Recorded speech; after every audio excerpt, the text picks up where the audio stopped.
Are we live now? Not quite. It's in process. Yes. All right. Good afternoon, everyone. Welcome to the Right to Know Advisory Committee's Public Records Exceptions Subcommittee. My name is Chris Parr. I represent law enforcement interests on the Right to Know Advisory Committee. And I am going to ask everyone to introduce themselves and to pass along the introductions.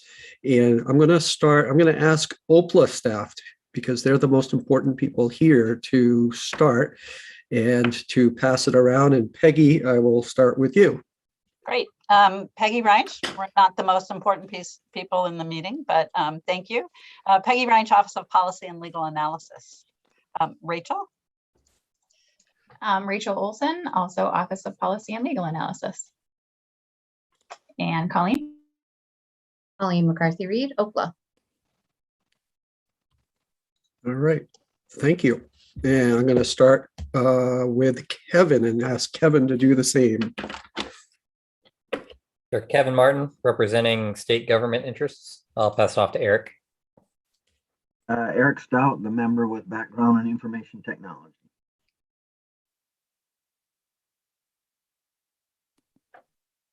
Sorry, John Bolton. Hi, everyone. John Bolton. I'm the representative from the Attorney General's office. Julie, have you gone yet? I have not. And I'm Julie Finn, and I represent the Maine Judicial Branch. And I'll probably turn off my camera while I finish my sandwich, if that's okay. And I will pass it off to Linda. Hi, I'm Linda Clancy, and I represent the Maine Press. And I will pass it as, is Brenda here? Pass it to her, I guess. I believe she is. Hi, Brenda Kelty. I'm the Public Access Ombudsman for the state of Maine, and I am not a member of the committee, but I sure appreciate being here. All right, excellent. Now, did you say, Peggy, that, or did someone say Kate might be? I don't see her yet. Right. She said she was going to try. She had some conflicts, but she was trying to move them around to join us. Okay. Excellent. But I have sent her the information already that you have. Great. So yeah. Great. Okay. Well, why don't we move right into the next item on the agenda, item 2, which is to review existing public records exceptions in titles 13 through 19A. And like last time, what I'd like to do, and this time I am prepared better to actually identify the correct numbers that I want to discussion on for myself. But I'm going to just ask everyone, every committee member, to please identify any reference number items that that you would like to discuss, and such that we could have a motion at the end of that process to move everything else as recommended forward.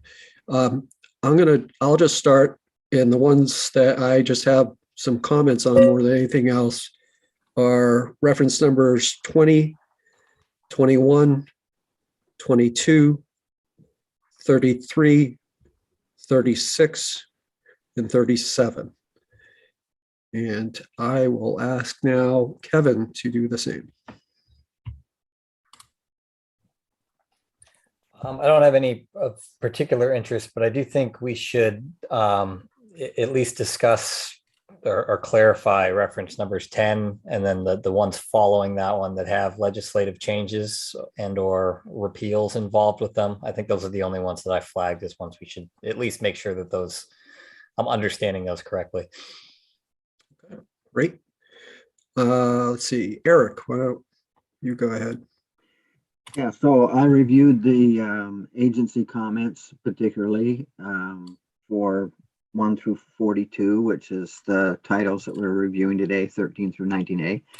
And I don't have any questions or comments or objections. I thought that their responses were all very thoughtfully composed and their logic made sense to me. I think it strikes a good balance between public transparency and the need for confidentiality. So I'm good with all the ones that are on the docket for today. Okay. And I think I'm staying in the order of introductions, and we'll go to John Bolton. Yeah, I'm on the same page as Eric. I don't have anything in particular that raised any concerns in this batch. All right. Linda. Oh, going out of order, but I thought you were still eating, Julie. So, Linda. No, I don't have any questions. Again, I got a crash course in now the criminal justice system and the exceptions, but I did have a general question as to whether any of these are new or they're all existing, and that was my only question about it. Okay. That is a good question, because I'm not sure now you mentioned it. And Julie, did you have any? I do not. Like several others, I don't have any specific exceptions that jumped out at me. I can, to the extent that I responded to, some of these come from the judicial branch. Can't remember how many. It was a lot. Peggy, she sent me a lot this time. But I will say, in answer to Linda's questions on those, that they're all existing, that none of those are new. The ones that I responded to. I can't speak for the rest. Okay. And I guess question, let's start with Linda's question for maybe anyone with OPLA staff, if you happen to know, or are any of these new exceptions to your knowledge? Well, and maybe this was going to answer Kevin's question as well. Okay. 11 through 17 were all enacted as part of the juvenile record bill that the legislature just passed in the first special session. And so they're kind of shaded out, and we didn't send anybody any questionnaires because, first of all, they weren't effective. In fact, they might not even be effective until January 1st, if I'm of 2022. So there is no experience. If you want to, we can look at the language if you want, but we don't have any agencies that we asked them to respond. All this was in LD 1676, and that the Judiciary Committee worked on this session. Yeah, that's right. I should know that, right? You should know that. You were part of that. Man. Yeah. So yes, the answer, I do know the answer to that question. Some of these are new. So, but yes. And I don't think any of these were amended this year. We would have flagged them in the somewhere along the line for you. Okay. I know that if you read thoroughly your the questionnaires, you'll know that John Bolton identified some changes that were in the Criminal History Record Information Act and the Intelligence and whatever it is. The other one that's not Intelligence and Investigative Record Information Act. I yeah, know, there were some changes changes made, but they weren't actually part of these that we're reviewing today. Okay. All right, great. Does that help, Linda? All right. So since I, being the studious person I am, was the only person who not only reviewed these that we're talking about today, but I was the overachiever and reviewed everything. But let's get back to that in 1 second, because I do have a question just generally about the other matters that we're not talking about today. As far as the numbers, the reference numbers that I talked about, 20, 21, and 22, 20, 21, 22, 33, 36, and 37. I'm totally fine with that. I have no concerns about as far as them continuing as exceptions. And I wrote down notes to myself on 20, 21 and 22 saying keep but amend ? But I have no idea what I was talking about. So I'll have to go back and look at my notes. But for 33, 36 and 37, it was more just a note that they should be kept. But they do, from what I could see, all relate to Social Security numbers, which kind of goes to that larger kind of other item agenda of, can there be should we have one exception that rather than have them scattered throughout? And that's another discussion that we'll have at some point, maybe even during this meeting. The question I have is, did everyone have a chance to go through all the exceptions that we're supposed to be looking at this term or whatever we're calling it? Or am I the only one? It's okay if you haven't, because there's a lot. Well, when I got the latest notice that said that we're going to focus on the first batch through Title 19A, then I stopped being an overachiever. Yes. Okay. Linda, did you have your hands up? Yeah, I don't think I've sorted through all of them. Okay. Okay. And like I said, we're only focusing on the ones, I think it's 1 through 43 today. The only reason I mention it is I did look at all of them, and I do have questions.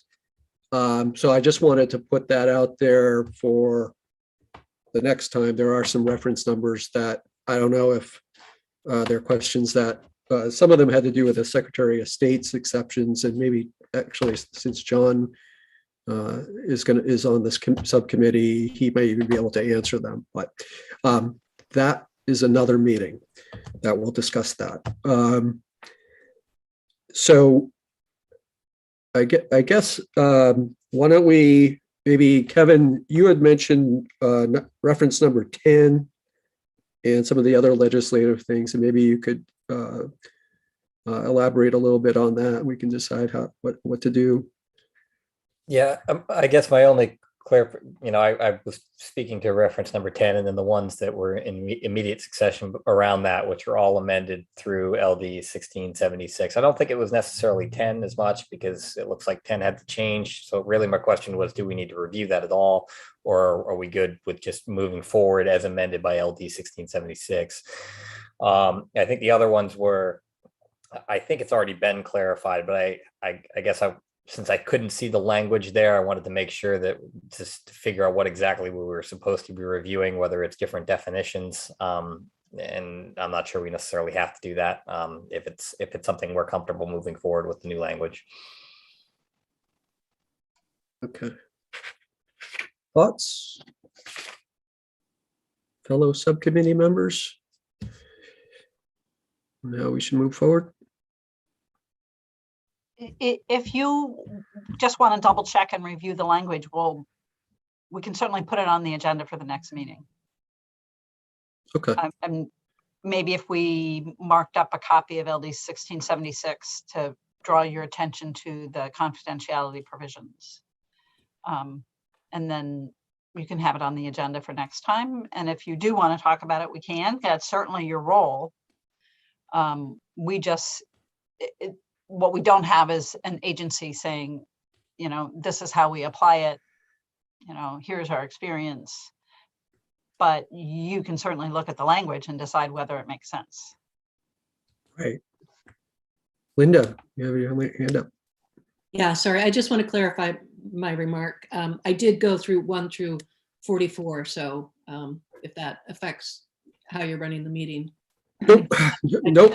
To the school, though. So that's what I think for everybody. All right, thank you. I guess I'll ask maybe Kevin. Oh, Julie, go ahead. Well, I was just going to say regarding the bill formerly known as LD 1676, that I do not think we need to talk about it. You know, like I said, I mean, the judicial branch will be the entity keeping some of these records, if not most of them. And, you know, we haven't begun completing our processes yet. So as Peggy said, there's no experience, but also there was a really thorough discussion about this bill and about those provisions. And it included really so many stakeholders, and it included the media. Judy Meyer actually was involved. And so I really don't feel like that would be a good use of our time. Yeah, I was just gonna say something similar. These are new, and they did just get, like you said, Julie, vetted pretty thoroughly. I guess maybe Kevin, was there a particular one that you had a concern or question about, or is it the sort of thing where? Nope, I'm not Okay. advocating one way or another on it. I think it's more just a matter of, since I couldn't see the language, I'd like to, if we had a discussion about it, it sounds like people are comfortable with the process. I don't know the background information here, so any kind of discussion from Julie, like you said, that's helpful to me in terms of figuring out what has been looked at in the past. Placates any concerns I have. Excellent. So, John, did you? The only thing I would say is I found Julie's point very persuasive, and I would tend to agree. All right. So what I sense from this discussion is that really none of these exceptions, except for what I've briefly stated earlier, which was really the extent of my remarks on any of them, need further discussion. So I guess if I'm presuming correctly, I would entertain a motion to have them all approved as recommended, but I can't make that motion, so.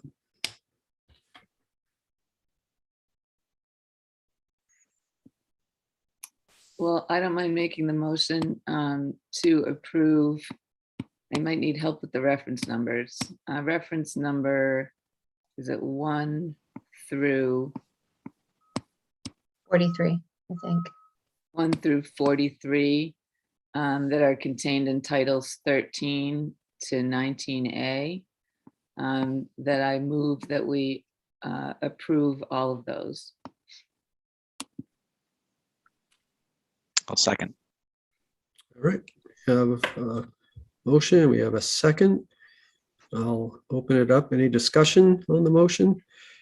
The only thing I would do is maybe just invite Brenda if she had any comments on any of those that we're about to act on. Brenda?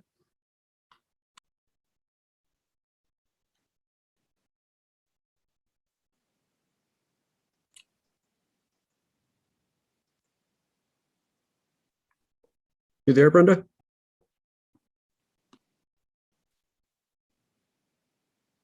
I'm not hearing Brenda. Is anyone else? Maybe she's eating her sandwich. Oh, there she is. Okay. Hey, I'm sorry, I missed that. No, it's quite all right. We've had a motion to move as recommended, reference numbers 1 through 43. That's been seconded. And we're sort of at that discussion phase.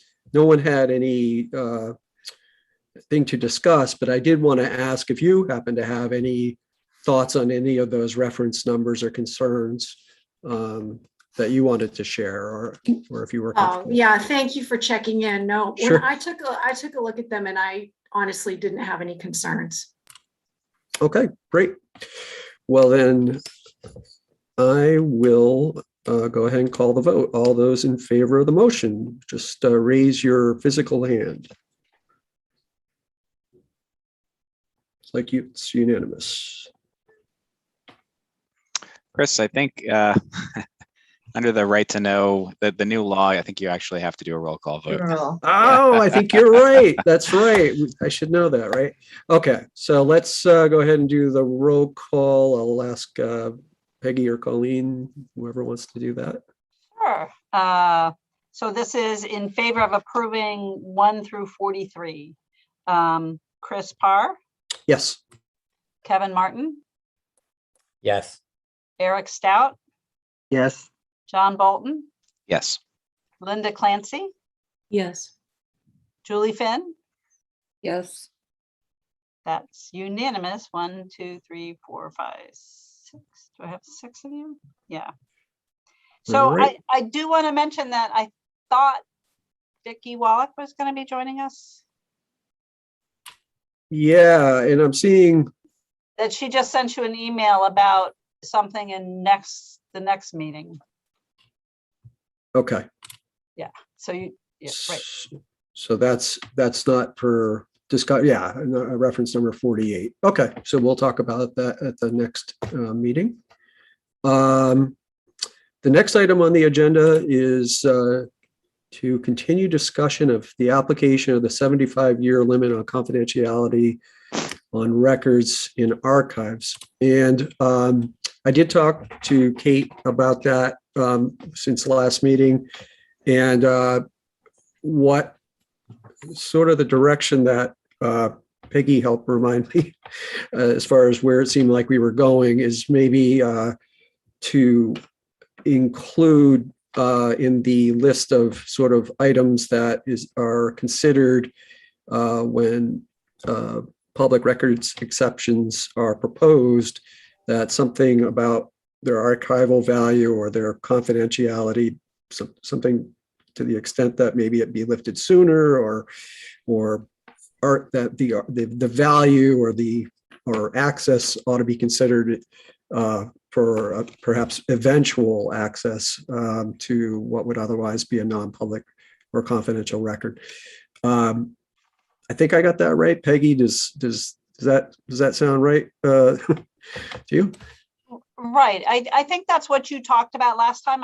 You went through several considerations about making statutory changes. I think what you arrived at was it applies, and if it's important to the archives to put it in a more prominent position, that's really not necessarily something that you need to take on. That archives can recommend some changes in legislation.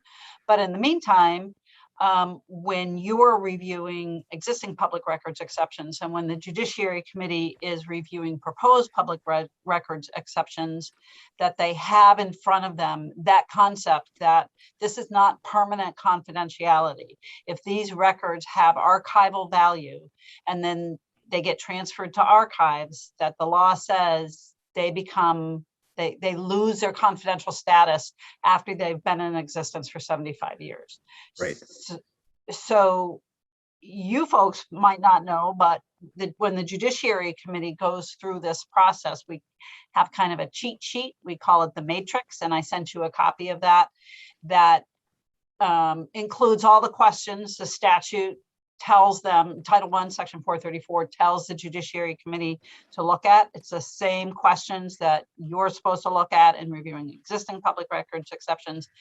And so I threw in this little note that says, by the way, even if you're saying that these things are confidential, they will no longer be confidential after 75 years. I'm thinking that is sufficient, because the way we do the public records exceptions review is we work with the analysts of the Committee of Jurisdiction. So they know what they're supposed to be looking at and help their committee work through those questions.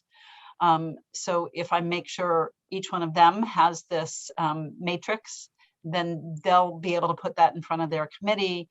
And actually, Kate McBrien and I had this conversation. If a committee knows that this record is not going to be forever confidential, they cannot withstand Title V, Section 95C. And is that a good idea? I mean, maybe this practical obscurity of the law is a better thing going forward. And we came down to the conclusion that, number one, it's important for people to know that that exists. And second, okay, so they amend the law and they say it's always confidential. 20 years down the road, the legislature might have a change of heart and say, no, that makes sense for that to be public after 75 years, just like section 95C says. So Okay. it's not like if you amend it and say notwithstanding 95C, that's a permanent block on the public ever being able to see that information or that. Right. Okay. No, that's great. So it wouldn't even be an amendment to section 434 that we'd be talking about. It's really a change to the actual document, the administrative document. Right. Is that right? Okay. Yeah. I'm going to open it up to discussion as soon as Vicky introduces herself. And thank you for joining us. I'm glad you're here. I'm going to open it up to discussion as soon as sounds like Somebody has my a- voice. Yeah, I'm YouTube's sure on. Hi, sorry. If I leave now and lose you, I'm gonna have to come back in. All right. So while we're waiting for Vicky, I will sort of open it up to discussion. And John, I see you're off mute, so I will call on you. Sorry, I don't actually have a particular comment on it. I mean, it seems like a good idea to have it in the the matrix that's available. I mean, I was thinking about the possibility of like, could you come up with a document that should be kept confidential for more than 75 years? Like, it'd be hard, but you probably could come up with something that would endanger some kind of some sort of security of the state in some way, bank information or something. I mean, it's hard to imagine, but like something that could have no conceivable public significance, but that could conceivably be a security risk if it were released. Yep. Maybe you could imagine something, but I would think it would be an extremely rare circumstance. Conceivably. Yep, that makes sense. Vicky, you're back. I can still hear some talking there. So you watch, is there a YouTube maybe going? But Vicky, welcome again. And if you'd like to introduce yourself. Can you hear me now? Yes. Vicki Wallach. I'm representing school boards and superintendents. All right. Welcome. Thank you. Okay. So I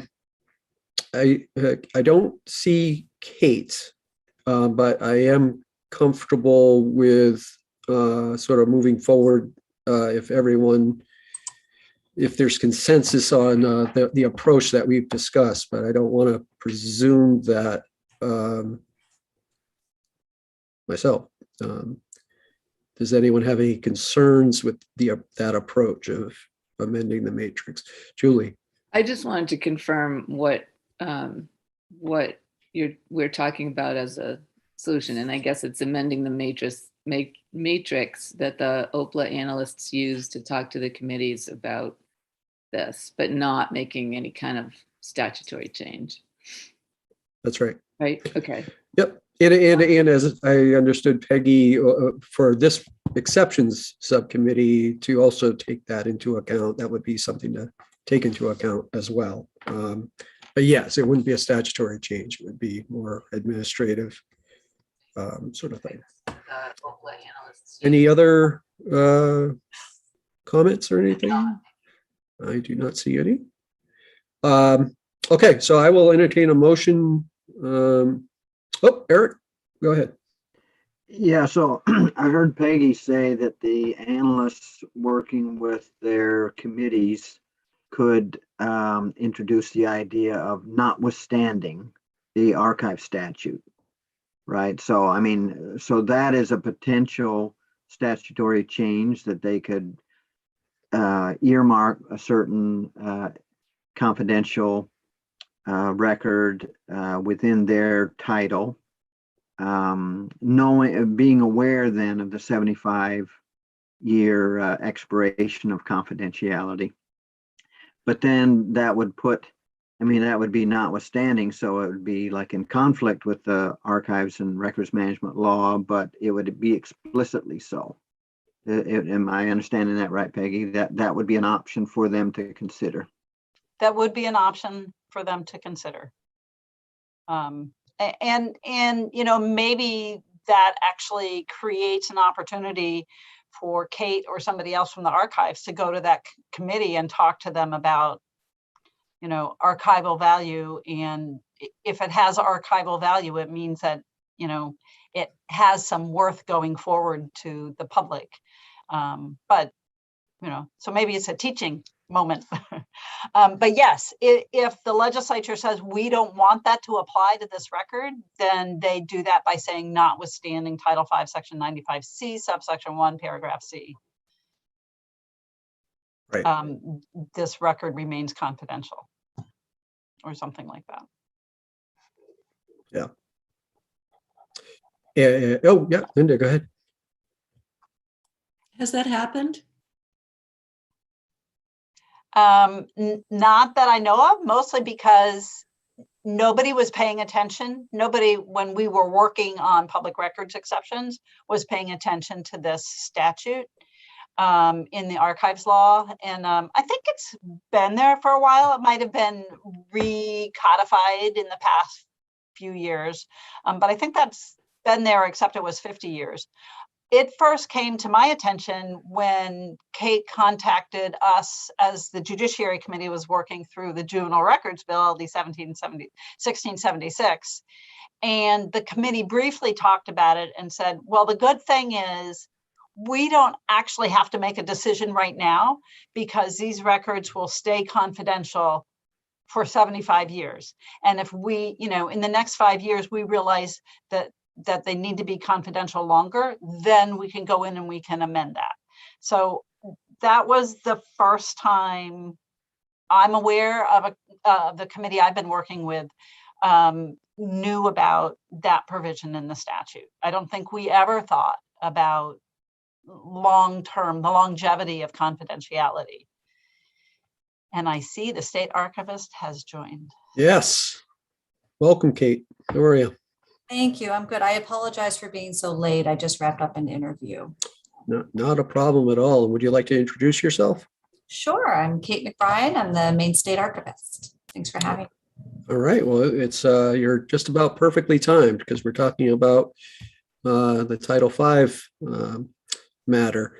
Where we're at is to we talked about the idea that to the extent that there would be any kind of policy clarification in Title V, that would be something that would probably be more appropriate to come from state archives directly as legislation, but that there is this matrix, as it's called, that is considered whenever that is used whenever a public records exception is considered by the Judiciary Committee, as well as by the subcommittee in evaluating exceptions. And that would be amended to include a consideration as far as the archival value, potential archival value of a given record that would be given confidentiality or made non-public through that process or through under law. It would be something that would be the intent would be to make sure that that aspect of is considered and taken into account, including to the extent that there's a thought that something should not be made public after 75 years, that some sort of notwithstanding language might be proposed as part of the review, except the exception review, to make it so that something, because of its sensitivity or what have you, would not be disclosed after 75 years. But the default at this point, which I learned from you actually, is that things after 75 years from creation that are in state archives custody become public, and that's a good thing for me to know. So yeah, I think does that just about summarize Oh, Peggy? maybe Eric should ask his question to Kate about are other committees, have other committees considered that question? Yeah, no, that's good. Yeah, so I just wanted to add that the converse could theoretically be true, that the default is records under custody of the archives that are confidential would become public after 75 years, unless they selectively, call out and put in their various statutes that this record, notwithstanding that, is an exception. And I suppose the converse could be true, maybe, that it could be less than 75 years. I'm thinking of those categories of confidential that aren't tied to somebody's lifespan, which maybe is the majority of things, but there's other things that aren't like census records, that are set for 70 years because of somebody's lifespan. Maybe it's business related or crime related or some other thing that's not tied to the typical thought of 70 years. So I guess theoretically, the various statutes could be written to call out a confidential record either more or less than the standard default of 75 years. Just wanted to put that out there as an idea. I think that's a great point. That I know we discussed a little bit on that point previously. And what I would not want to see happen is to create sort of this administrative archiving nightmare for Kate, because I know they're busy enough over there as it is, such that they're going to have different years that they have to take into account for any given record or information in any given record. So I guess, what are your thoughts, Kate? I think actually administratively, I can't imagine it's going to happen all that often. So I think we could handle it. I think what would be very helpful for the archives is that if a legislative committee, in deciding that a record should be made confidential, that we understand their intent behind it. That would help us. And so if they are helping to guide us on when we say confidential, we're understanding, well, if it comes to the archives in 75 years, it's going to be open. Is that the intent of the confidentiality law? Is it intended it should be confidential forever? Or do they want to make it should only be confidential for a shorter amount of time, and that's okay? We can handle any of those. It's just making sure that their intention isn't opposite from what the archival law is. Does that make sense? Yeah, that makes perfect sense. Yeah. And importantly, I think it's, I guess I would emphasize that we're only talking about a universe of records that actually are due to be archived. Right. I know there are some that are kept in agency and then destroyed, or kept in agency, they go to I forget what it's called, a holding center of some kind, and then they get destroyed. And then they get destroyed, right? So these are really the ones that make it all the way through to archives. So, does anyone on the subcommittee have any thoughts or comments at this point?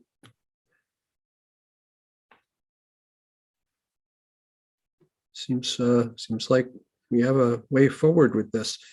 So I guess, trying to think of the best way forward. Should we make I guess maybe I would entertain a motion to proceed with having the OPLA. Peggy, did you say you drafted up some language?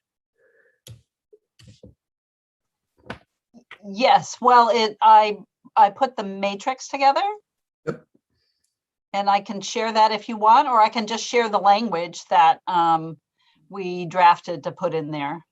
Yeah, why don't you go ahead and put it, maybe if you could put it up on the screen, that would be great, just for a minute or two. Okay, I'm gonna show you the matrix first.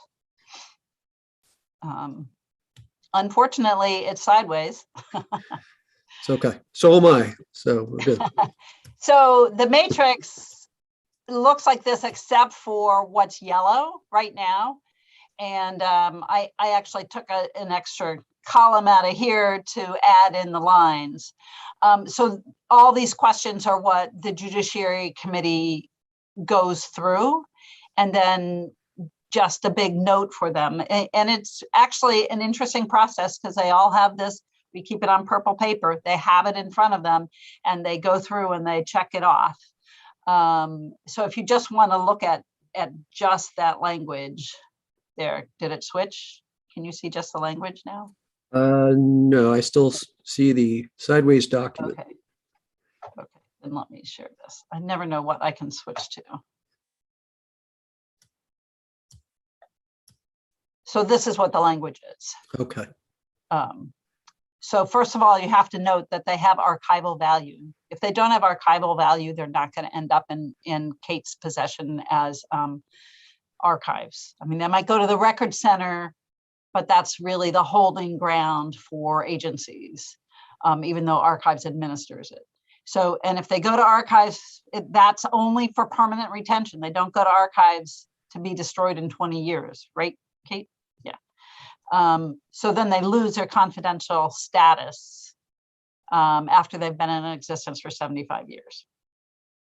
So no matter what the statute said, well, I shouldn't say no matter what the statute says. If the statute designates them as confidential, they lose that by the operation of Section 95C. Right. Okay. Is that good? Yeah, no, that's great. That's great. I think that language would work. Does anyone have any thoughts, comments, concerns about the language? Kate, does that work for you? That does. It at least just makes people aware to make sure that that fits with what their intention is. I think that's great. Yeah, no, I agree. I agree. All right. So I guess I would entertain a motion to make as a recommendation of the subcommittee, oh, I'm sorry, Linda, go ahead. No, I was going to say it's so clear, and it's really clear to the public too. So I was going to say I'll make that motion to just as you were about to say. So, well, go ahead and make the motion. yeah, I make the motion that are we approving that language? Or are we recommending that language? I think you recommend it to the full committee. Okay, we recommend that as written to the full committee for consideration. Okay, do I have a second? Julie seconds. Any discussion? All right, seeing none. I know we have to have a roll call now, so thank you, John. So the motion is to recommend the language to the full advisory committee. Chris Parr? Yes. Yes. Kevin Martin? Yes. Eric Stout? Yes. John Bolton? Yes. Linda Clancy? Yes. Vicky Wallach? Yes. Julie Finn? Yes. I believe that's 7 in favor and none in opposition. All right, excellent. So Kate, thank you for joining us. You're more than welcome to stay because I know that this is intriguing discussion that we have here, but that's up to you. It is intriguing. Is it all right if you just know I'm available if any questions come up? Sure. Absolutely. All right. So why don't we move on to the next item on the agenda, which is standardizing confidentiality language. And I believe, Peggy, you sent out something on this, and so I'll maybe turn it over to you so you can talk about this a little bit. Okay, right. So our office was charged with making proposals about standardized language for confidential, for public records exceptions. That original report was in that big packet on that first day. What we did was we pulled out our specific examples for what we were recommending made sense for drafting confidentiality provisions, and that it's suggested standardized language for public records exceptions. I can share that screen if you want, and it links to the whole report. if you want. So it's kind of up to you about how you go forward with this. If you want to, wordsmith each one of these proposals, that's great. We can't bind the revisor's office. The Right to Know Advisory Committee can't bind the revisor's office, but they will certainly take it as guidance.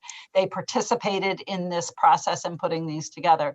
So although we can't say, oh, you can't print a bill with something that doesn't match what the Right to Know Advisory Committee recommends, it will certainly be used as strong guidance going forward. So I'm hoping this will be a little bit of a discussion, at least among you, about what makes sense for clear, direct language about what's confidential and what isn't. And I know there were a couple of questions at the last meeting. One was, I believe, is it always true that a court can order confidential records to be available, even though the statute says they're confidential? Our office kind of operates on that is true, that the court can make somebody open up confidential records. And I can't remember what the second question was.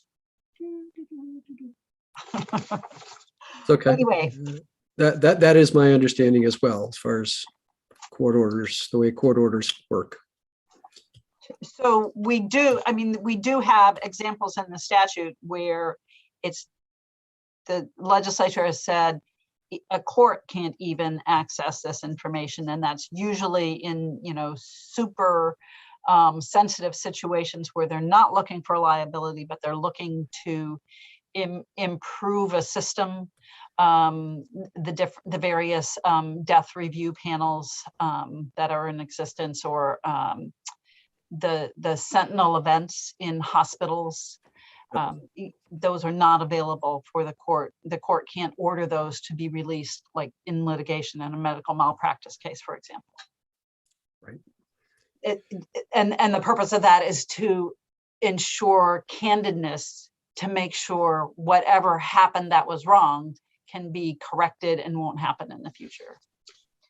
I'm just blathering here. So it's okay. I can walk you through each of these examples if you want. Yeah, and you're not blathering at all. That you leave that to me. I can do that just fine. John, you're off mute, so I wanted to just check in with you. Not on purpose, but okay. The only thing I would say about court records is, I do think the legislature can, as Peggy said, can say the court can't get records, at least if it's a state court. I think there are also situations where they say courts can order disclosure of records, but only in a certain way. Like in the Intelligence and Investigative Records Act, they have to order has to contain certain language for it to be effective. So I think there is can be a little tension there. And then there's always the issue of what happens when a federal court wants the records. I think we normally take the position that they can get them, whatever the legislature has said. But that can be potentially a sticky question too. Sure. I think it would be helpful myself if since we have the benefit of you being here, Peggy, if you kind of just maybe briefly walked us through, if that makes sense to everyone else. And I think it does. It looks like it. I'll be happy to do that. And I That'd hope be great. Colleen and Rachel will chime in if they have anything they need to add. So I'm going to go ahead and share this. So, so the first thing that we came up with is, in order to make things, to keep this statute as consistent as possible, we suggest that you pick one way to write the statutes. And we think that should be to designate the record as confidential, rather than saying is not a public record. We think that works because paragraph A the first exception under what's a public record is records that are designated confidential by statute. So we think it makes sense that if you're not in the Freedom of Access Act, that if you call something confidential, that by definition of the Freedom of Access Act says it's not a public record. And that's all you need to say. You don't need to say are confidential and not a public record. And that's kind of our North Star is if you call it confidential, that means it's not a public record. Enough said. So if you agree with that, and then everything else is about what happens once you designate a record confidential. So 2 here is authorizing the disclosure of a confidential record to a certain person. So this is except, oops, look at that. It's confidential, but it can be disclosed to the attorney being evaluated or investigated. So that's very specific. Nobody else can, you can't share it with anybody else except the attorney who's being evaluated or investigated. Or you could, the next one is may be released only with the express permission of the user. So that's another time that it can be released. There are lots of situations in the statute where the person whose record it is or the record it's about, they can authorize release of that information. This is a much longer example. It's confidential, but it can be disclosed for certain purposes. And so it's subject to disclosure only as authorized in this section. And then subsection 2 says what those situations are, only to a state agency if necessary to carry out the statutory duties.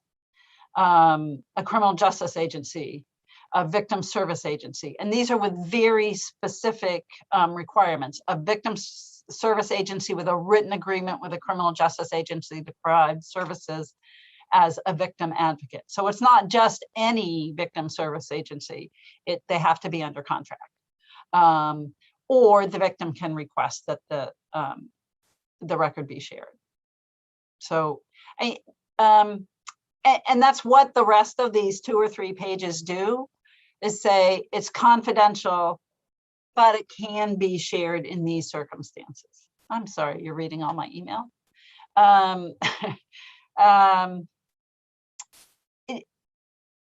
So third parties with conditions. Authorizing the disclosure of aggregated or summarized data when individual records are confidential. So, and I'm not even sure that, I mean, this doesn't really qualify as a public records exception. You've already said that it's confidential, and then you're saying the department may provide the information as long as the information is reasonably likely, as long as all information reasonably likely to reveal the patient or other person who is the subject of the information has been removed. And here's another aggregate language. In the aggregate, as long as it is not released in a manner that allows, I mean, it's the same issue. There was actually a public records exception that we reviewed in the prior meeting from Title 12 about it's landing data of sea urchins, I think. And it said aggregate data can be released as long as it doesn't identify a particular vessel or person. Well, it turns out there's only one vessel that has a license under that statute, which means aggregate data cannot be released in that situation because it will automatically identify the vessel. So, I mean, there are some limitations, but you realize that's the case. If you only have one person in your survey, you can't release that information. These are, a record is confidential until the occurrence of certain events. A lot of complaint investigations are written this way in the statutes where it's confidential until whoever's doing the review either holds a public hearing on it or concludes the review, and then the information is available. And then here's what we were just kind of talking about. Information is not subject to discovery, subpoena, or other means of legal compulsion, and is not admissible as evidence in any civil, criminal, judicial, or administrative proceeding. It's interesting what John said about the federal court, and I would guess that the federal court would understand, when it made sense to access that information and when it would make sense not to. I don't know if there's such a thing as a federal medical malpractice case. I don't know if there's a diversity law for medical malpractice, but that's one of the things that I think that, that information is created and collected in order only because it's not going to be shared in litigation. And these are all examples in current law. We kind of clean them up a little bit, but these are actual situations in current law where there are confidential records and their release is limited. So I guess that's kind of the way we would like to have.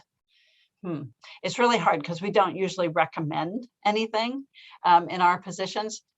We would love to have you folks weigh in on what you would recommend for standard language regarding public records exceptions.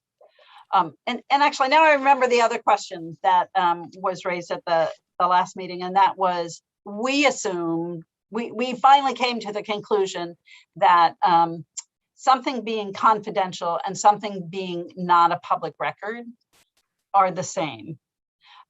There's certainly been discussion over the years about that being two different things, that something being confidential meant the record custodian could not share it, while something being not a public record meant the public didn't have a right to it, but it wasn't actually a limitation on the record custodian. But we think that we can't find any kind of legal justification for that distinction.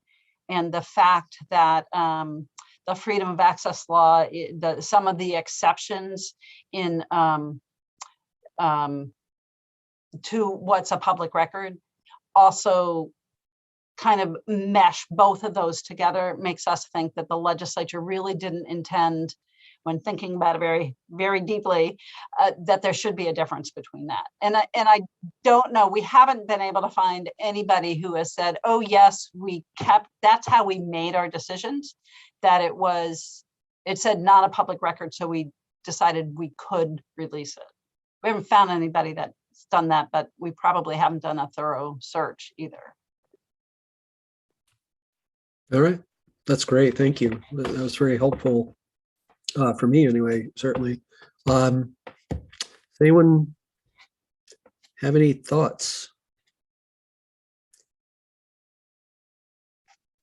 So speaking for myself, I find the not a public record phrasing to be extremely confusing and unhelpful. And so I am very much in the camp of, it should be confidential. When I think of not a public record, I think of like emails or whatever that would fall outside the scope of like relating to government business. Like if somebody emails me that I have to pick up my dry cleaning or something, like that would not be a public record, but not because, it falls into some exception, but because it doesn't relate to government business. So anyway. Yeah, that's a great point. Kevin. Yeah, so I'm in complete agreement with that. I guess my only hesitance on this is related to that not public record, and whether there are circumstances where that distinction comes into play, whether it's something, and I couldn't really think of one, but it seems to me if the legislature is is trying to distinguish a circumstance that says this is one of those situations, not in government business, but I can't really put my finger on when that would be submitted to a government agency out, in without being related to government business. So there's still some uneasiness there. I feel like there could be an example. I just can't figure out what that would be. But otherwise, I think the bigger piece I would harp on is I love the confidentiality language, and I think the emphasis definitely should be when writing the statutes to say confidential when they mean confidential and focus on that language. I think that all of that is very helpful. I guess I just wouldn't be as black and white on existing statute without really knowing all the background. Yeah, that's a great point. I'm seeing Brenda. Yes, I was going to ask you if you had any thoughts on this, please go ahead. Thank you. The area that I've seen this distinction come up and potentially cause problems is when an agency deems that the record is confidential and therefore not a public record, and then responds to the requester, we don't have any public records. Not a denial, just a statement that there are no public records, when in fact there are records and they're confidential and they're being withheld. So I have seen that, and I think it's based on the confusing nature of this language, because you could read it to say, well, it's confidential, therefore it's not a public record, and therefore I'm just going to say there are no public records. But what that does is takes away the requester's right to appeal, because our statute, requires a denial and gives the requester that right to appeal the denial, and a denial that states the basis. So if there's confusion over that language and an agency just says there are no public records, then the requester has no idea, potentially no idea, that something's been withheld. And therefore they're not going to appeal it because they don't even know that something, that there was actually a denial of any kind. So I'm very strongly in the position that this language should be clarified so that that kind of confusion can't happen. Otherwise, we're eroding the right to appeal. And, that's fundamental to this statute. And I think this opens the door to some erosion because it's confusing. Yeah, thank you so much. I think that's a great point. Excellent point. I've always been uncomfortable with that idea of, well, it's not a public record, so I don't have to say that it exists for exactly the reason you said, but plus just the whole point of transparency. It seems like you're hiding something if you sort of are so legalistic in that way through taking that position. I guess for me, where I've run into just at DPS, state police, where the confirmation of the existence of a record itself, not even the fact that you're disclosing it, but just the fact that you have a record can be problematic in terms of potentially interfering with anywhere from interfering with someone's ability to get a job to putting someone's life in danger. And we used to have the ability, and it was just repealed, to issue what was called a GLOMAR response, where you could do the old, we can neither confirm nor deny the existence of that record. And that's not an option that we have, at least in the statute anymore. But I can foresee circumstances where, for the reasons I just said, we might have to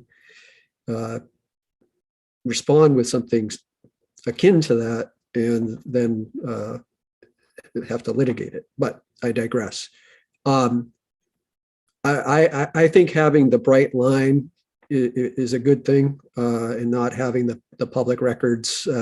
Feel like saying something is not a public record almost creates this third category that gets confusing very quickly for the reasons that we've discussed. So I like this idea. I like the idea of the North Star overarching principle that Peggy described. Vicki. So are we talking about then calling it a confidential record? Yes, essentially. Or- Yes, if something is not intended to be subject to FOA, it would essentially be called a confidential record at that point Okay. as what I understand. All right, so there is a record and we can acknowledge that. Well, and this was one thing that this is sort of the interesting thing going back to what I was just talking about.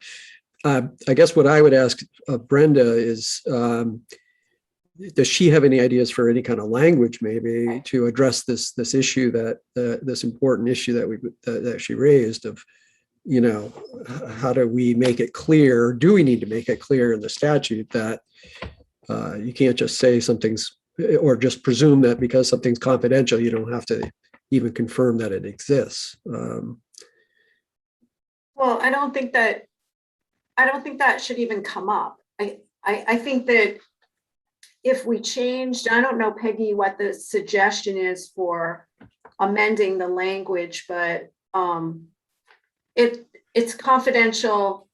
I think we could take out "and not a public record" and not have that be there, because that's what's causing the confusion. And if you have an issue with neither confirm nor deny, this is not the place to solve that issue, because we have a statute that's based on a very broad definition of public records, exceptions to those public records, and a denial and an appeal of that denial. And if you're neither confirming nor denying, I think you've got to find another mechanism for that. It shouldn't be here. So I honestly don't think it will be a big problem if that language was changed, and then the door is not open to the analysis that, well, it's not a public record, so we don't even have to reveal that it exists. That will take that out of the analysis. So then it will just be, it meets the definition of public record, but it's an exception. We have to deny it. That's the analysis. So I think it's an easy fix, actually. Yep, I think you're right. Yeah, the whole Glomar issue, that's an issue unto itself that I don't think is something that this subcommittee needs to focus on. Is it? Can I ask this question? Is it one specific statute that we're talking about? I thought that this was kind of an endemic problem throughout the Maine revised statutes. Are we talking about a specific statute? I understand it to be exactly what you that these are kind of something that is systemic throughout all the titles, and that the examples Peggy brought forth were sort of to give illustrations of how the use of the word confidential would work in certain circumstances where, yeah, they're confidential, but can be released after this period of time or to this person or this agency.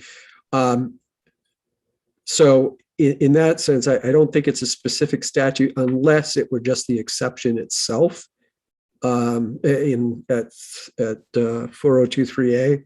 I didn't see it in there. Yeah.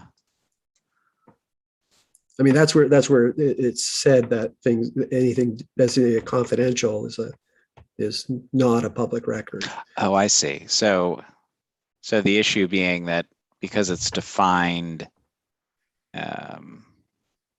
because it's part of the definition of public record, that because it's an exception to the definition, it would be considered not to be a public record. I get it. Okay. Right. Exactly. Yeah. I mean, here's an example of where it says confidential and not a public record. I'm going to share my screen real quick.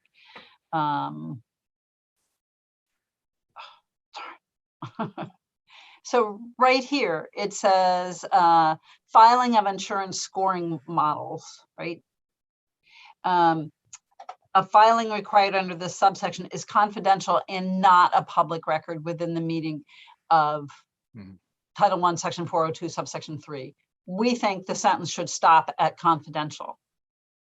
I had never thought about the fact that all those lettered paragraphs under subsection 3 are not public records.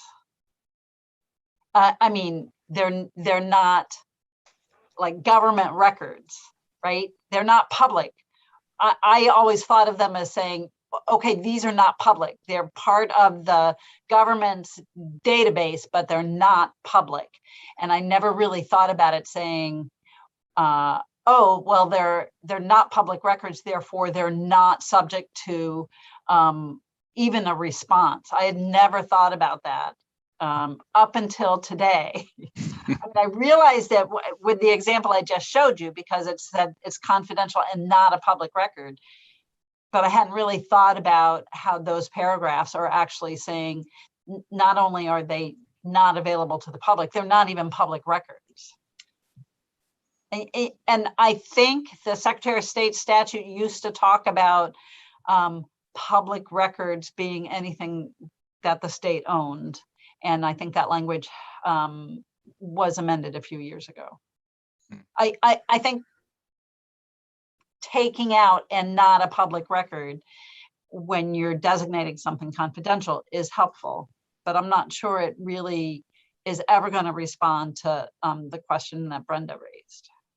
I mean, I wonder if the solution is to amend 408A4, which talks about refusals, which I'm looking at now. And it actually says that you only have to provide a refusal if you're refusing to permit inspection or copying of a public record, which hopefully nobody's ever been clever enough to not do a refusal because because they think that the thing that they're refusing to provide is not a public record, but maybe people have, I don't know.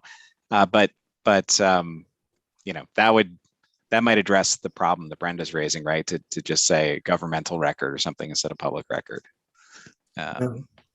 Brenda, it looks like you have. Yeah, unfortunately, I think that it has been done where the agency simply says, oh, it's not a public record. And so that's it. Even when the underlying confidentiality statute uses the word confidential as opposed to not a public record. You know what I mean? Yeah, I do think it has happened. I've had this discussion. It's very concerning to me because then the requester has no idea. Yeah. So I do think we can, I honestly think it's pretty easily solved. And then if there are some outlier cases where there's some confusion amongst agencies about application, I'm happy to work on those, but I do think it's a problem. Brenda, I want to make sure I'm clear. When you say it's an easy solution, do you mean in terms of like what Peggy has kind of set forth as a roadmap to, is that what you mean, that's the way to solve it? Or yes, I think it Okay. is actually. I think Okay. standardizing the language and taking out this and is not a public record, because it is a public record. It meets the definition of public record. It just Right. then gets accepted. It's not disclosed. It's not, it's not produced, but it actually meets the definition of public record. I think it's unnecessarily confusing to have that language in there. Yep. No, I agree. Linda. Thank you. I just want to back up Brenda on that because I have run into it at a very local level, right? And you just are but we know the record is, no, it doesn't exist. It doesn't exist, but you know it exists. So I think if we can just write that in, then it'll take care of it. Yep. Eric. So I put this in the chat and I don't know if it can be, somebody can show the screen, but from a records management perspective, I'm the records officer for Maine IT, and I'm on the Archives Advisory Board, but I'll read it also. The State Archives General Schedule 13, State Agency Correspondence, is posted on their website. And they lay out 5 types of correspondence. And the 5th category says it is non-business. Yeah, so if you scroll down to the last category there, non-business related correspondence. And the last sentence says would not be considered official records. If they're not, not non-business related correspondence, and they give some examples. So that's sort of a side issue, but I wanted to bring that into the conversation from a records management point of view. These would not be considered government records or official records, which is maybe a cousin to public records.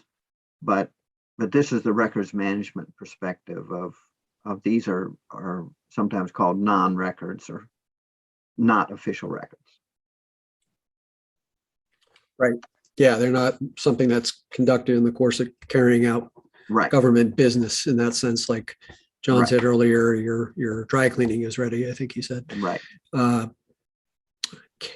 Kevin.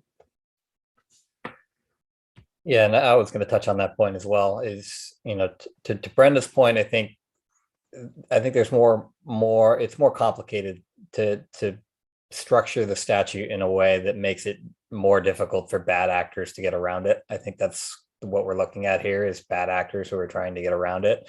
But at the same time, there's going to be circumstances where, you know, somebody might ask for the commissioner's correspondence or something, every piece of commissioner correspondence at the DEP. And if they had, you know, had an email unrelated to business, unrelated to government, I'm not going to disclose that record. And I'm also not going to identify its existence because it's not a public record.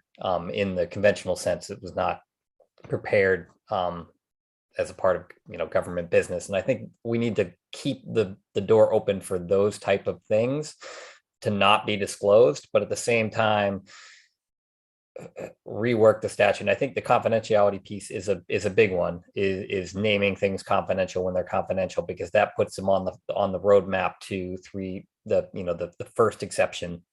But I do think there might need to be some tweaking with the very exception, in saying that these are not exceptions from public records, but these might be exceptions from disclosure, such that somebody could not say it's not public record in that way. I'm not sure how we necessarily do that, but you know, the roadmap that I kind of saw is, if something says confidential, you have to go down to the exception. It's that confidential. Then we add all these, you know, different choices that the legislature can use for varying circumstances when you're falling under confidential. But if it's not a public record, that's a separate one. And then I think the only other discussion would be the circumstances where we're trying to allow the legislature some flexibility to call something a non-government activity type of thing. But like I said, I couldn't identify those in particular, but I do think it's much more than just calling everything confidential. I think there needs to be something at the end of the main definition of public record that distinguishes between public records and the need for disclosure. And I think John's point was a good one, in the sense that maybe it's also something in 408A in terms of what the requirements are for an agency when they disclose records, because that might be another pathway to doing it. I'm not exactly sure what that is, but I know at the DEP, we've had to deal with appeals and definitions of public record, and when those are mixed in with public records, and that's led to a lot of case law that's kind of clarified a lot of things. And the court's been very helpful there, but I'm not sure it's helpful in all circumstances. But I think it does provide a little bit of a framework. I agree. Thank you. Brenda? Just following up on Kevin's comment. I usually see that the question of whether some of the records are public records, for instance, they're not concerning the transaction of government business, right? They're not public records. I always tell agencies, separate those out immediately. Those have nothing to do with this, because the requester has a right to public records. They don't have a right to personal records, and sometimes personal stuff is mixed in with the business stuff. So I don't have any problem with completely separating those out, and then you're responding within this universe of public records and determining what's confidential and what's not confidential. And sometimes agencies, for instance, if they get a request and they don't have any public records related to the request, the response is no responsive records. That's a common phraseology. People use that all the time. No, there are no responsive records.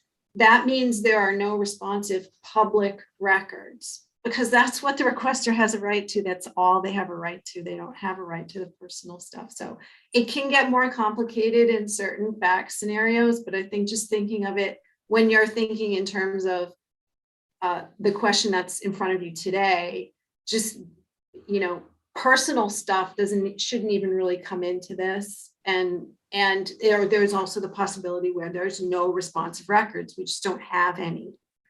But to say there's no responsive records, or to say there are no public records when there are records that are government, they meet the definition of public record, but they're confidential.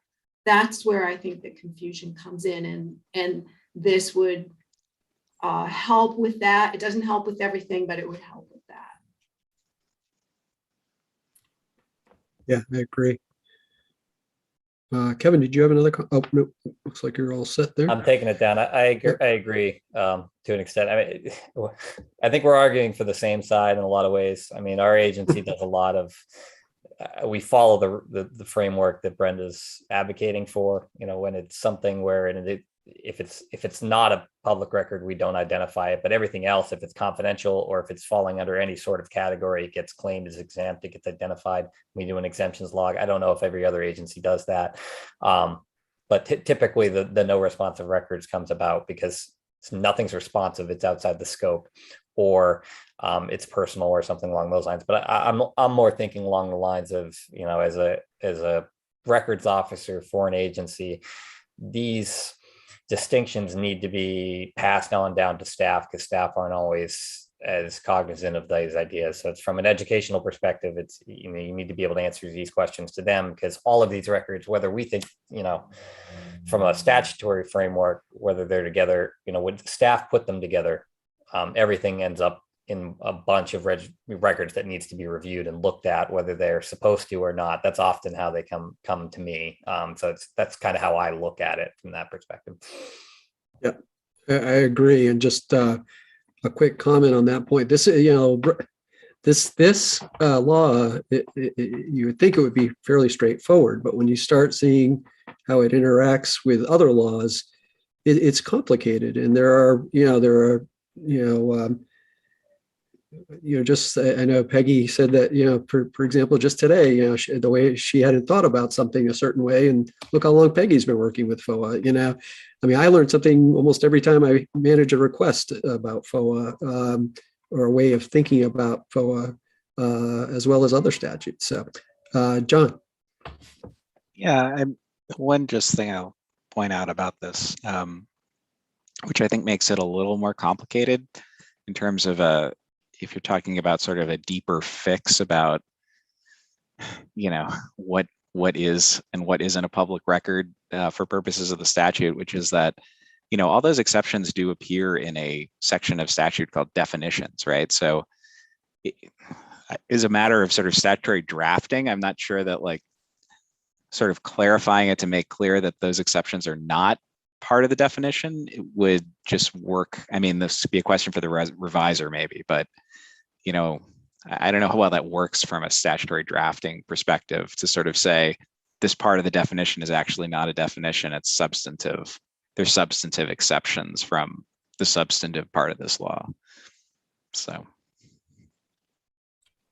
Yeah, I think that's a great point, because all those things after A sort of become, well, really, they all are confidential by what we're talking about, all those different exceptions. And so what do you do with those? Do you just say records that are confidential, and in the following, by the way, are all confidential? And, I mean, how do you fix that? So, but I guess that's maybe another discussion. I mean, I could think of ways I could think of ways you could do it, but it would be complicated. You'd probably have to define some other term that's like public and non-public governmental records, and then have that be one term, and then public record. You know, there'd be ways you could do it, but I think it would be a little more complicated. So yeah. All right. I guess what I would ask is, Peggy, what would be the most helpful for us to help you in terms of a way forward? Would it be just endorsing the way forward that you've sort of mapped out, including that sort of North Star principle? I mean, I think everybody agrees that using the standard language that a record is confidential is a step forward.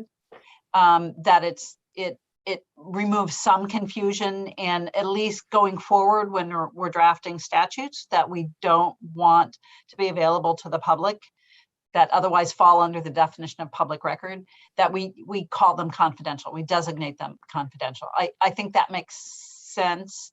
And then if we want to actually start to be much more accurate, I mean, that can be a different issue that we focus on, in another meeting, about how to really be totally honest about what's a public record and when it is non-disclosable to the public. I think you can separate those, and this can be our first step. And, the other piece is a longer term project. Yep, I agree. John, is your hand still up because you want to comment?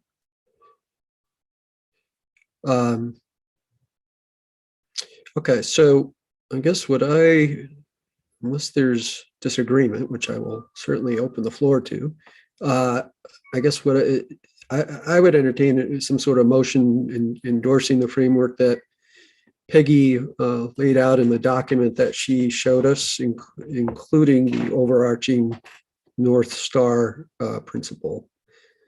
If anyone is interested in that, or if anyone has any concerns. So moved. Okay, Eric is moved. We have a second.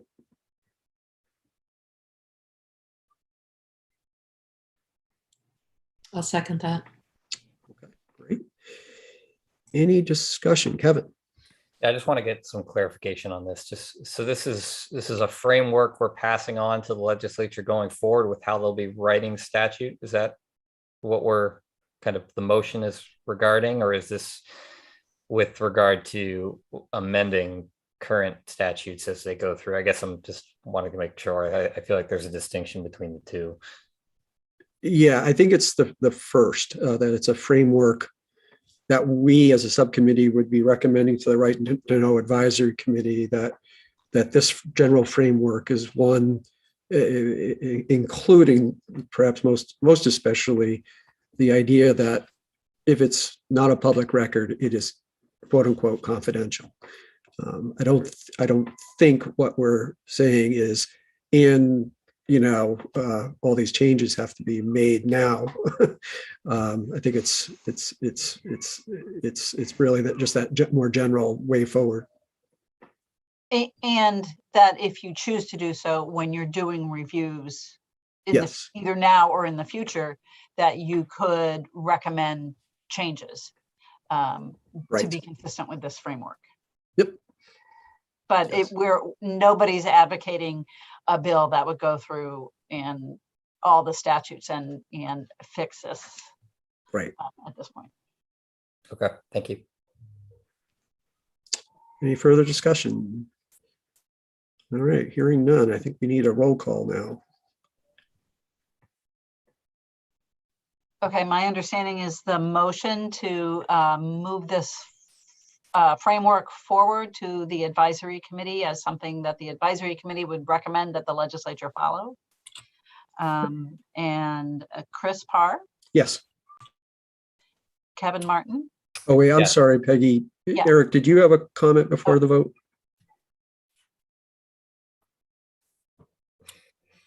Nope, I was trying to lower my hand. Sorry. Okay, sorry about that. Okay, so Thank I you. have voted, and sorry, go ahead, Peggy. I said yes, and Right, and Kevin Martin, I was a yes. Eric Stout, Yes. John Bolton, Yes. Linda Clancy, Yes.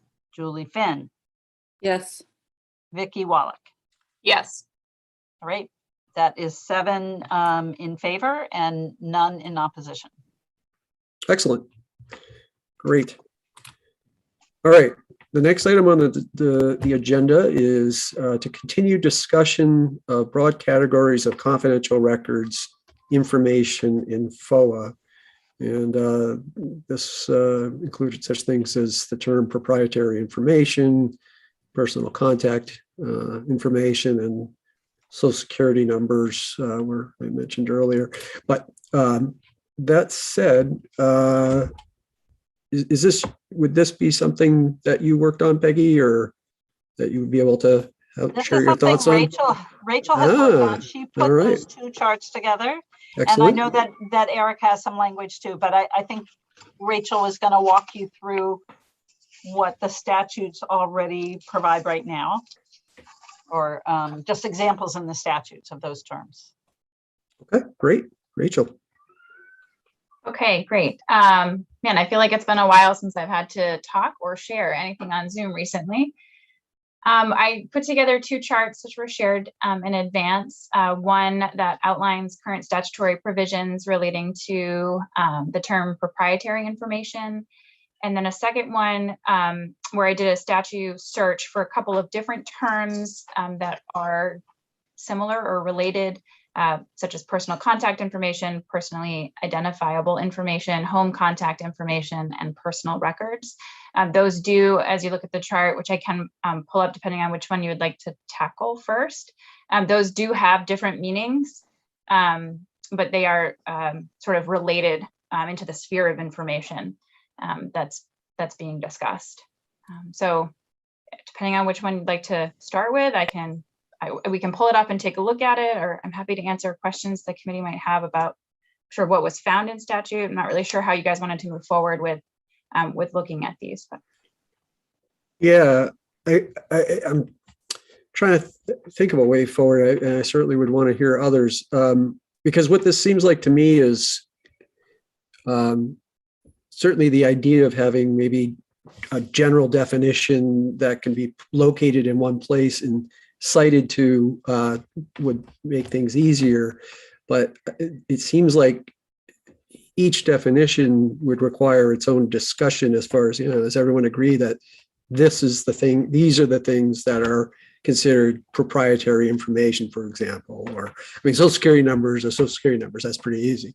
But so I guess I would want to maybe just step back for a second before we look at something and hear others' thoughts on maybe what it makes most sense for us to do, given the short amount of time that we have to do it.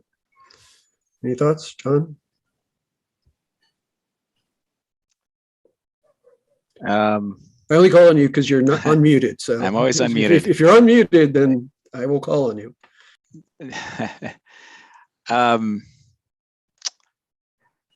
Yeah, I guess going through these, a lot of them are fairly similar. Some of them are different. I guess this doesn't really go to your question. I have some questions, I guess, about whether how viable this is as an exercise, and whether it even makes sense to have a single definition for some of these things. But yeah, I guess I don't have any strong feelings about the best way to kind of address it. Yeah, sorry, I know I put you on the spot unintentionally, but I think what you said is kind of where I'm at. A part of me is at, and I don't know, do others have any thoughts one way or the other on that?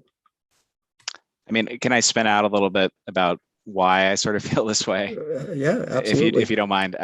Yeah, which is basically, just that I could imagine that, let's take proprietary information, right? That every industry that is regulated in a different title of the MRS, is the considerations might be a little bit different, right? In terms of what might be proprietary, and all of them seem to say trade secrets, and a lot of them are very similar, but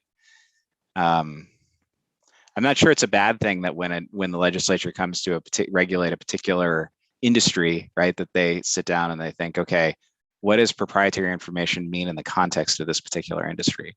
I'm not convinced that that's the wrong approach, I guess. So anyway.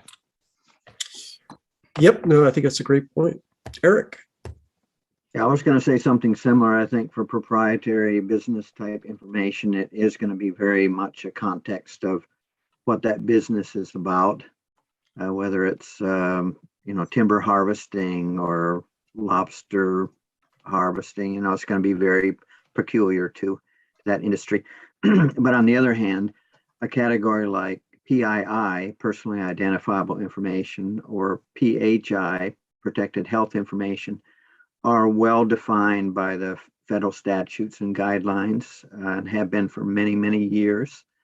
So they've got a single, for PII, they've got a single simple definition of that that's been adopted into their US code and OMB regulations and NIST standards. They've adopted a single simple definition of PII. So I would, whether we can introduce that as item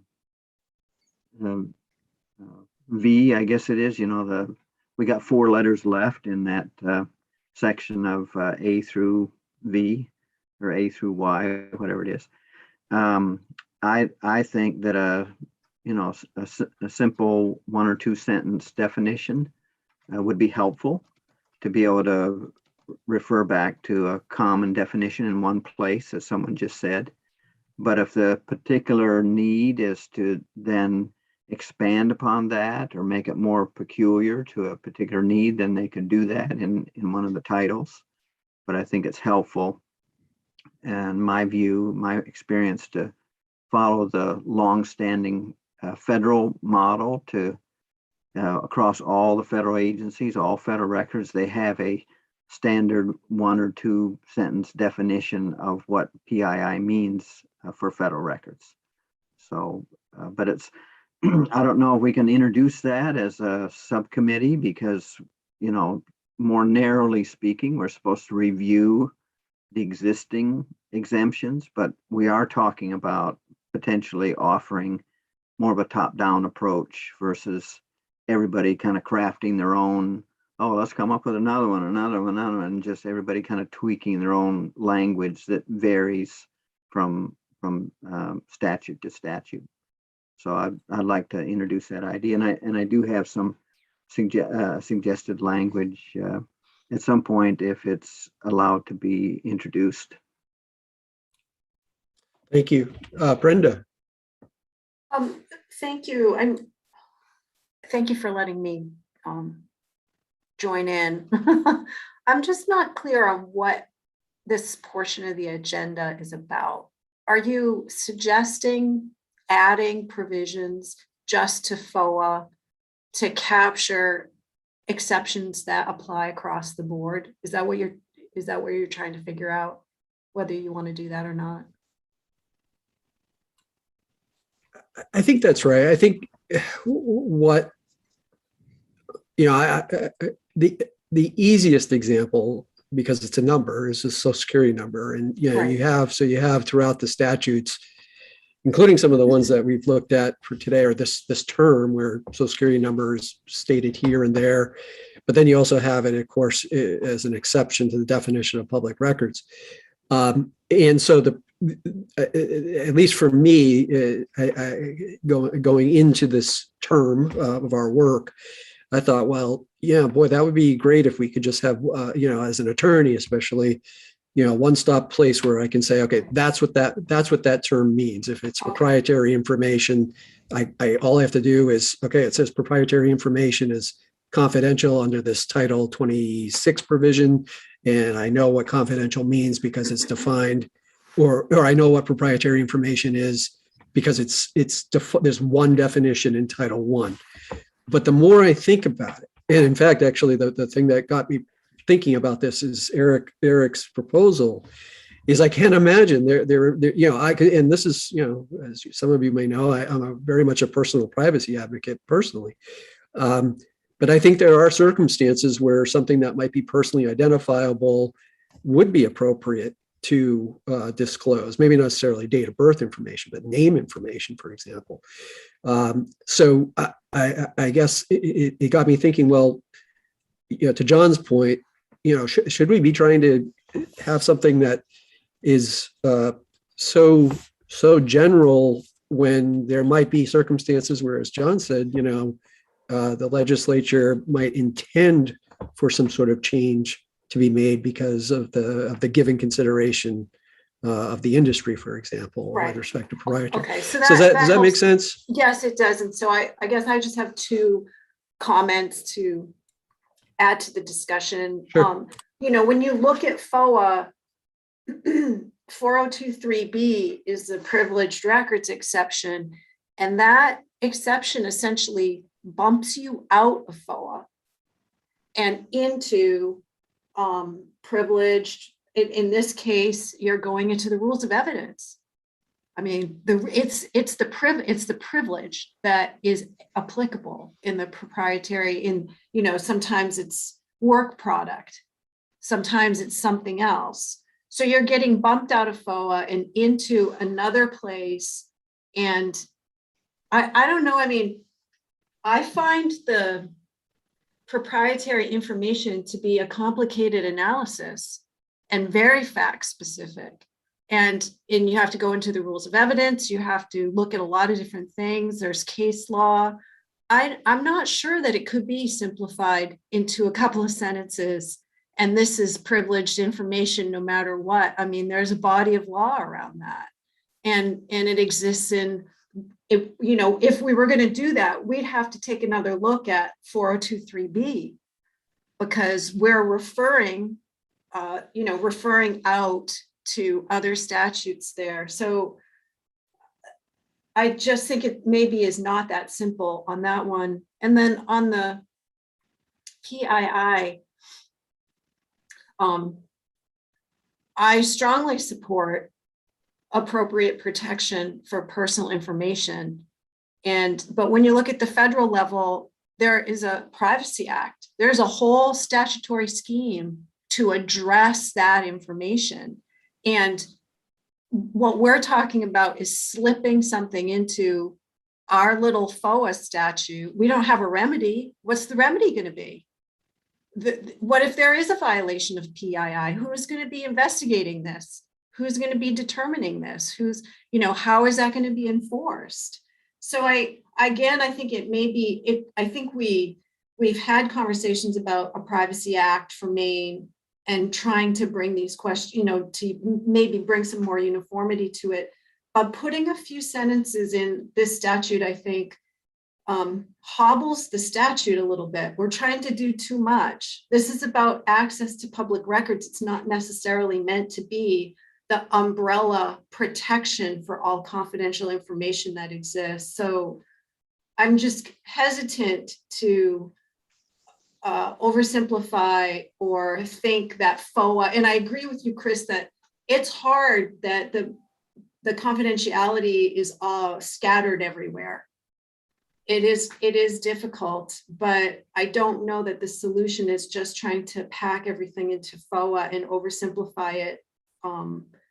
I certainly don't feel like I'm in a position to define privileged information in one, paragraph in FOA. I mean, and for PII, I think it needs its own statute. If we want a Privacy Act, then we should keep working on that. So just a couple of thoughts. No, I really appreciate what you said. I mean, 2 months ago, I was very optimistic about this idea, but the more I've been thinking about it, actually, since the last meeting, I just think that each definition would almost require a meeting unto itself, and probably even that one necessarily we wouldn't find consensus. Kevin. Yeah, so I mean, I had similar thoughts as Brenda's when this initial topic was brought up with proprietary information. I guess, I had some trouble understanding or seeing whether there was a distinction between trade secrets and proprietary information. My department's one of the departments that has to deal with this quite often. And I think frequently we default to the the case law analysis under trade secrets, and that kind of forms our definition for proprietary information. But I'm not sure that's, they're perfectly analogous. So I think to me, the only step we could take, and I'm not even sure, it's much more of a policy type of decision that should be, elsewhere, would be if we wanted to make a lesser standard and make it easier for folks to submit information that was under a an umbrella term of proprietary information. So if we could still have case, but scattershot across the statutes have specific situational usage of proprietary information. But for me, it's much more would be, do we need something in cases where it's not defined, where just the term proprietary information, to me, it's unclear. Is that meant to be trade secrets, or is that meant to be something lesser?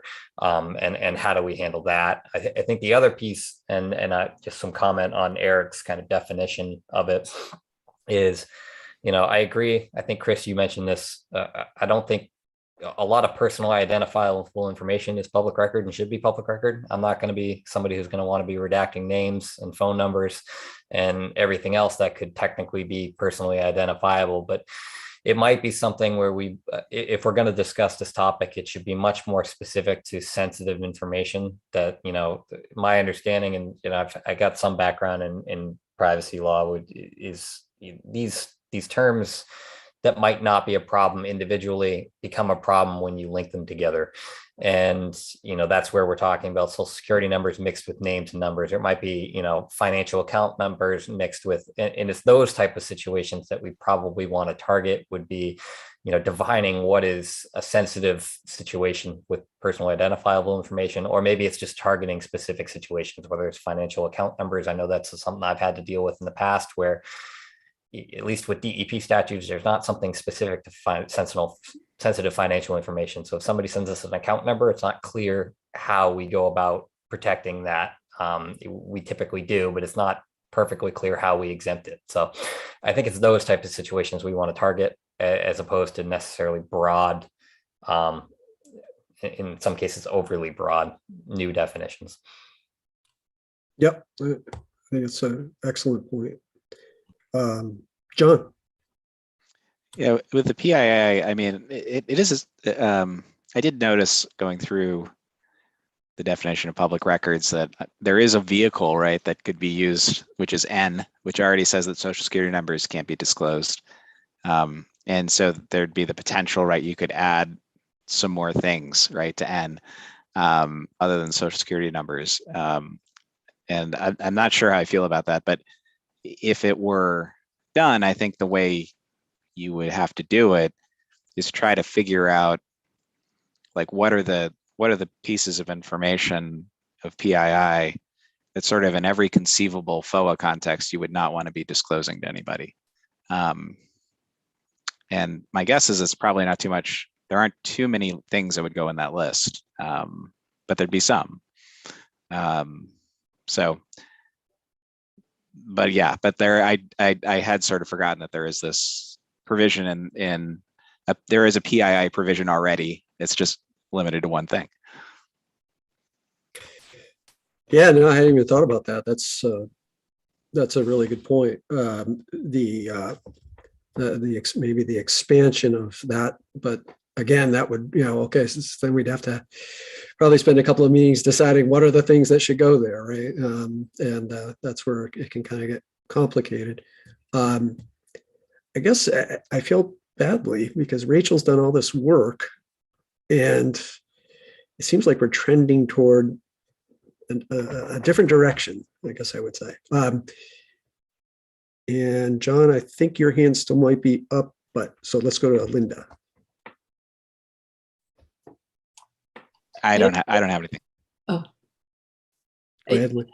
it's not all in vain, Rachel. I really appreciate this because it really sheds light on what particularly on proprietary information. So I found it really, really helpful, no matter what direction we all choose to go. So thanks, Rachel. I guess I would ask Rachel, based on the work that you have done, do you have any thoughts on, the viability of kind of finding that magic definition that, embraces all that we would want it to ever embrace? Or what are your thoughts? I think I would just echo what I've heard from the subcommittee here today. When you looked at particularly personally identifiable information, there are a lot of different things that go into that. So I do think that there would be work needed to identify what exactly you would want to put into that broad definition. And then, as I frequently like to tell committees, I do not have a law degree. So this idea of case law and trade secrets is a little bit foreign to me, but that did seem kind of reasonable, as sort of Kevin Martin brought out. So I would also defer to the other analysts who have more experience with the Right to Know Advisory Committee, as I'm pretty new, if they wanted to add anything to that. And thank you. The work was good. Doing the work is always helpful. If you guys never looked at it, it would have still been valuable for me. It was very much appreciated, really. Peggy or Colleen, did you want to add anything to what Rachel said? No, we're good. All right. So I'm not sure if a motion is necessary, or Eric, you have your hand up. Yeah, so I just want to clarify that instead of just talking about it, I do have I've written up a two-pager, basically a one-liner of what I would recommend. A definition of PII includes multiple elements. It's really the federal definition, just adopting that. But then the rest of the 2 pages is examples from state law and from federal law and guidance that kind of backs that up. So I've written all that up. If anybody on the subcommittee is interested to see that, I do have that written up. It's not just, verbally expressed. So just putting that out there. I've already done that homework. Yeah, I mean, is that posted on the website too already? Yeah, it is. Okay. So I guess what I would say is, since it's on the website, I would encourage everyone to look at that work, because I know I think Brenda made a great point. At the federal level, you do have the Privacy Act, and there's a lot of work to do, not only with FOA, but also a lot of public policy discussion that I think is starting to happen about potentially a Privacy Act at the state level. But that's sort of beyond our mission here. So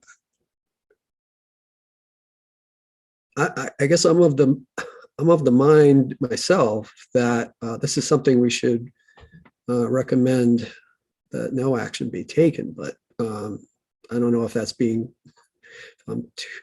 summarily dismissing this topic. Certainly, I don't want to do it by myself, but I also don't want to do it in a way that's not respectful to others' views. So, any thoughts?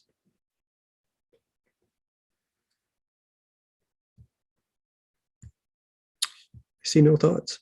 I hear no thoughts. Would anyone be interested in making a motion that we recommend not doing anything? Or any other motion? Linda?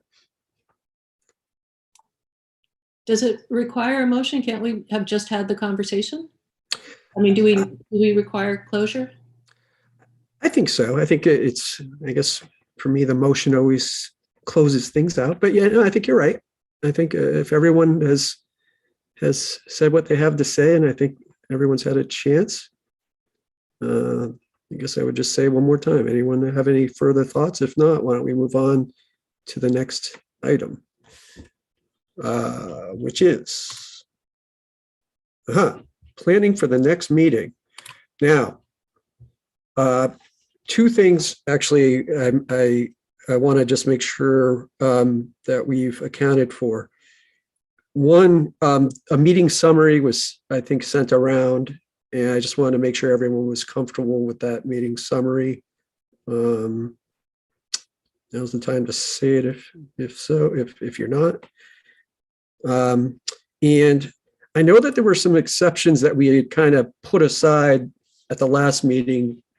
Like there was one about that I had a question about, if a municipality gets a document, did they have to hold it confidential. And I just can't, to be honest, maybe I'm just tired. I can't remember what did we end up deciding to do with those that we kind of set aside? There were 4, I'll jump in here because there were Okay, 4 yeah. from title, your last batch in titles 8 to 12. One of which was that one you mentioned about a report. If once it's shared with the municipality, is it remain confidential? And you talked about clarifying some language. So I've had some initial follow-up with the Department of Marine Resources on that. So hopefully before your next meeting, you can get some check in with them in their perspective and responses to some of the questions you raised. And then we can come back. And then there were 2 that were tabled that sort of touched on what you just talked about earlier, related to proprietary information. That's right. And personal contact information. So I think based on your discussion today, you could probably take action on those at the next meeting, in addition to the ones in the last batch, which will be the exceptions in titles 20A and 21A. And I did want to also mention, we received some additional questionnaires from the Department of Education with regard to some of the 20A exceptions, some of which were already, you did get some responses from Vicki Wallach on behalf of MSMA for some of those provisions in statute. So I'll be sharing with you about 6 or 7 more questionnaire responses that you'll be able to review with regard to 20A and 21A. All right, that's excellent. Thank you so much. Okay, so it sounds as though really our only work left is the other 2 titles that we'd be doing at the next meeting. Everything else we pretty much addressed. So well done, everyone. Now, the next meeting, what I had suggested that we consider, the next meeting of the full committee is on the 1st of December, which is a Wednesday, as I recall. And so I thought I'd float out there the idea of setting up a meeting before that in the morning. But obviously that's going to depend on if everyone can make it. So I don't know if anyone can if everyone could look at their calendars, and if anyone already knows without even looking that will not work. Can you give me that date again, Chris? Yeah, it's going to be Wednesday, December 1st. And So would that be remote or in person? well, this is something we talked about. So we did, Peggy did reserve 228, but I did want it to make sure that it contemplated the possibility of a hybrid sort of situation, because it seems as though that is probably going to be, I presume that might be needed for the next full committee meeting. So, yeah, I mean, assuming, yes, I would say we could do it all remote, or we could do it hybrid. If I could just clarify, so you have the full advisory committee meeting at 1 o'clock. It's a hybrid meeting, and I know that there's kind of, the default is that you're there in person unless there's a reason that in-person attendance is not practicable for you on that particular day. We have gone ahead and reserved the room for the whole day. Nobody else needed it, so we have it for the whole day. You could do a remote meeting, and people who are coming in person to the meeting in the afternoon could come earlier in the day, and you could do the meeting from 2:28 without it being a hybrid. If you could either use headphones, you can just be really careful about muting, when you're not talking. So as long as you brought your own device, you could have a remote meeting from anywhere. We could probably access the Judiciary Committee room that day and other rooms if you need to be in separate rooms, but you want to be in Augusta. So if you wanted to do remote, we can accommodate that. If you want to do an in-person meeting, we can accommodate that. Again, if you're in any legislative spaces, you need to wear a mask and you have to do the self-screening beforehand.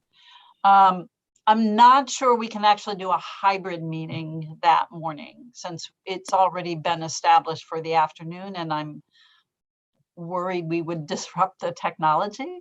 Yeah, I'm totally fine. Why don't we just say it's remote, but you can go in person and do it remotely, which is sort of sounds strange, but yeah, let's just presume that the subcommittee meeting anyway is remote, even if you want to do it in the room at the State House.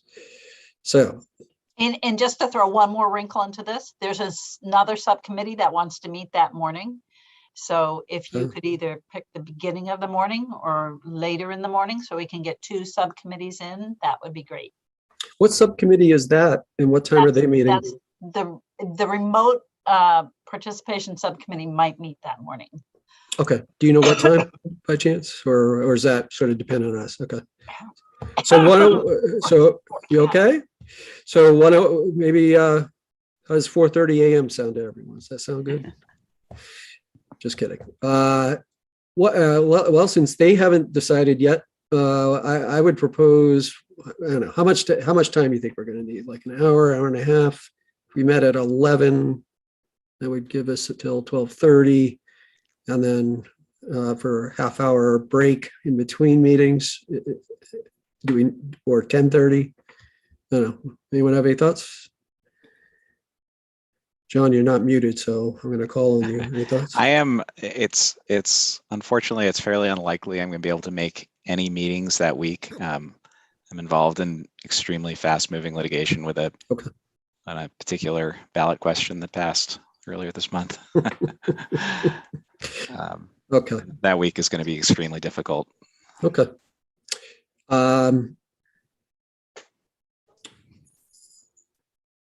We don't have a lot of work. I mean, it's a lot of work, but we don't, relatively speaking. We could wait and meet maybe like, what does the following week look like for everyone? That would be the week of the 8th, 7th, December. Am I doing the math right? Where is it? I see your hands, but it was too quick to do quick math, and I think it's the week of the 6th. Week of the 6th, thank you. So week of the 6th is, would anyone have any conflicts that week? I'd prefer the 9th or the 10th. 9th or the 10th? Same reason. And those are Thursday and Friday. Thursday and a Friday. Yeah. To be transparent, which is our mission here, I would prefer that I would like John to be there, just because I do have some questions on the Secretary of State related provisions. So I think that would be helpful. So I'm sorry, what were the 9th and the 10th of December? Is that what you said? Yep. Okay. Are we thinking this would be the last meeting of this subcommittee? I think so. Yeah. Okay. We could always meet on a Saturday if everyone wants to, if we don't get everything done, but Linda. December 10th looks great if it's in the afternoon. Does that work? That's a Friday? That's a Friday. I'm sorry to say Friday afternoon. It's okay. Yeah, I'm just gonna, if everyone has access to their calendars, if everyone could kind of take a look like I'm doing. It's going to be Friday the 10th. That looks good to me, for me. But, and John, you said that was good for you? Yes. Okay. Is it not good for anyone? Friday the 10th in the afternoon at, say, 1:00 for what would be, I anticipate, maybe an hour and a half long meeting, if that. So, all right. Why don't we go ahead and plan that and put it on our calendars? I think the full committee meets the following Wednesday. So if for some reason the 10th didn't work out, which it sounds like it is going to, but we would still have some time maybe to squeeze in something if that fell through, but I don't think that's going to happen. So, all right. So the 10th of December at 1:00 Friday. Sounds good. And we will be going over, what are the titles we'll be going over real quick, Colleen? 20A and 21A. So it would roughly be, I think it's 30 exceptions, 44 to 74. There are a few that have been repealed, and then there's the 4 that you tabled from the earlier in titles 8 to 12. Okay, thanks. And yeah, and same approach. I'd want to be prepared for us to move everything forward with one motion that no one has any concerns or discussion points on, and then consider those others that there is concern on. Eric? Do I presume that besides reporting out the reviews of the the titles, that we're going to somehow summarize the discussions that we had about standardizing language or potential common exceptions, that will be brought forward as far as a summary to the full committee so they're aware? Yeah, I'm seeing Colleen nod her head, and I'll ask her just to make sure I'm interpreting that nodding correctly. Yeah, we'll put together a summary of this meeting, and then also as part of your full committee meetings, each subcommittee will have an opportunity to report to the full committee, whether it's recommendations or, on their discussions. So we'll have that summary of our meeting ready, and so that you folks can review it before the next full meeting on the 1st, and then you can, that will be memorialized, and then Chris, on behalf of the subcommittee, can report back to the full committee about all of your discussions. Yeah, thanks. And Eric, I think I'm glad you brought that up, because I think it was important for us to talk about that. And I thought it was a good discussion. And we should make sure that, we didn't just set it aside without thinking about it. So I'm glad you said that.